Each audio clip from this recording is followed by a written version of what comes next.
Party और इस विभाग के उच्च अधिकारियों से तटस्थ मांग करते हुए और जैन समाज साथ होने का और जल्दी सजा गुनहगार को जल्दी से जल्दी पकड़ने का निवेदन किया गया। देखिए भारत न्यूज से समाचार नारायण सुथार के साथ खास रिपोर्ट।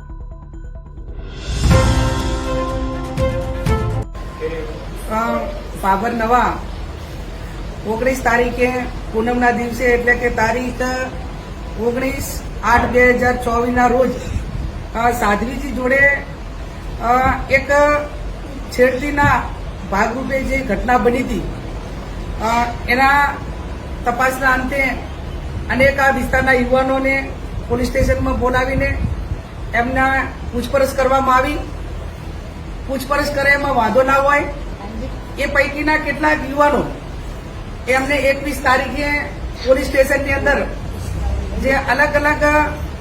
અધિકારીઓ પોલીસ અધિકારીઓ એલસીબી હોય એસઓજી હોય એમને પોલીસ સ્ટેશનમાં બોલાવીને પોલીસને જે પ્રક્રિયા કરવાની કે તપાસ કરવાની છૂટ હોય પણ એની સાથે નિર્દોષ લોકોને હેરાન કરવા માટેની કોઈ છૂટ ના હોય। આ જીગર નામનો છોકરો છે એને રાતે ત્યાં બોલાવ્યો, ઢોર માર માર્યો અને એને નગ્ન કરીને એના ફોટા એલસીબી પોલીસ અધિકારીઓએ લીધા અને ત્યાં સુધી બરોબર છે પણ એને એવું દબાણ કરવામાં આવ્યું કે આ ગુનો જે સાધ્વીજી જોડે છેડતી થઈ છે એ ગુનો તે કર્યો છે એમ કબૂલી લે તો વરઘોડું ગાડીને અમે છોડી દઈશું ને આ કેસ પૂરો થાય। આ પોલીસની માનસિકતા દર્શાવે છે કે ઠાકોર સમાજના છોકરાને ઢોરમાર મારીને પરાણે ગુનો કબૂલવા માટે મજબૂર કરે છે બનાસકાંઠાની એલસીબી પોલીસ। હું એમને કહેવા માંગુ છું કે તમારી આ માનસિકતા એ દર્શાવે છે કે તમે જેટલા પણ ગુના બનતા હશે એ ગુનામાં આ રીતે નિર્દોષ લોકોને કબૂલાઈને જેલને હવાલે કરતા હશો। ઓરિજિનલ ગુનેગારોને એ તમારી સાથે ભળેલા હોય કે અન્ય રીતે હોય એને તમે ગોતવા માટેના પ્રયત્નો નહીં કરતા હોય ત્યારે આ જીગરનો પરિવાર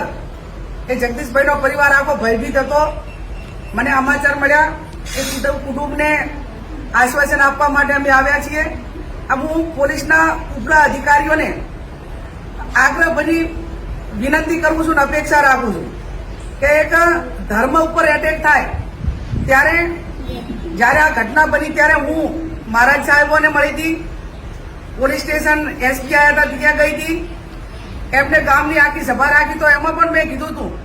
કે સાચો ગુનેગાર હકો મારો ભાઈ હોય તો એને છોડવાનો નથી અને કાયદો કાયદાનું કામ કરે। અમે જૈન સમાજ સાથે છીએ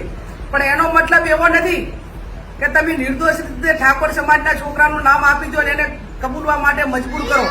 અને પછી મુદ્દા બનાવો। ત્યારે આવા અધિકારીઓને જે સાધ્વીજીની સાથે જે ઘટના બની એના ગુનેગારોને પકડવાને બદલે ઓરિજિનલ ગુનેગારોને પકડવાને બદલે આવા નિર્દોષ લોકોને ખોટી રીતે હેરાન કરી રહ્યા છે અને એમને આજીવન અને એક આખા સમાજને બદનામ કરવા માટેનું કામ કરી રહ્યા છે। તો એ બે અધિકારીએ કીધું છે આ દીકરાને દબાણપૂર્વક એમની પાછળ કાર્યવાહી થવી જોઈએ અને એને સસ્પેન્ડ કરવો જોઈએ જેથી કરીને નિર્દોષ લોકો જેલના હવાલે ના થાય। અને આ બાબતમાં હું પોતે જે ઘટના બની એનાથી પહેલા દિવસથી કરીને અમે બધા દુઃખી છીએ। આ બાબરની બદનામી છે અને એક ધર્મ ઉપર જયારે આવું એટેક થતું હોય ત્યારે હર કેસ એક મહિલા તરીકે કઈના આગેવાન તરીકે એ ગુનેગારને ક્યારે છાવરવાનું અમારા મગજમાં કે ક્યારે અમારા વિચારધારામાં કે અમારી કોઈ દાડો એ ટાઈપની માનસિકતા પણ ના હોય ત્યારે આ બાબતમાં જે ગુનો વહેલામાં વહેલો ઉકેલાય, સાધ્વીજીને અને જૈન સમાજને ન્યાય મળે અને આવા જે વિકૃત પોલીસ માનસિકતા ધરાવતા બધા જ પોલીસવાળા એવા છે કે હું કહેવાનો મારો કોઈ અર્થ નથી પણ આવા પોલીસ અધિકારીઓ કે એનો સ્ટાફ હોય એને પોતાને એની સામે કાર્યવાહી થઈને આ કાર્યવાહી કરે એવી હું એમની પાસે અપેક્ષા રાખું। જો 21 તારીખે મને પોલીસ સ્ટેશનમાં લઈ ગયા હતા અને મને પૂછપરછ કરી એટલે હું થોડો ગભરી ગયો હતો તે બદલ પછી મને માર માર્યો, પછી મને હાથ ઊંચા રખાયા હતા। ગુનો કબૂલ કરવા માટે કર્યું કે ગુનો કબૂલ કરી લે પહેલાં કીધું હતું પણ મેં ના પાડી। કપડાં કઢાઈને મારા ફોટા પાડ્યા હતા અને છાતી ઉપર ધોલી છોડી હતી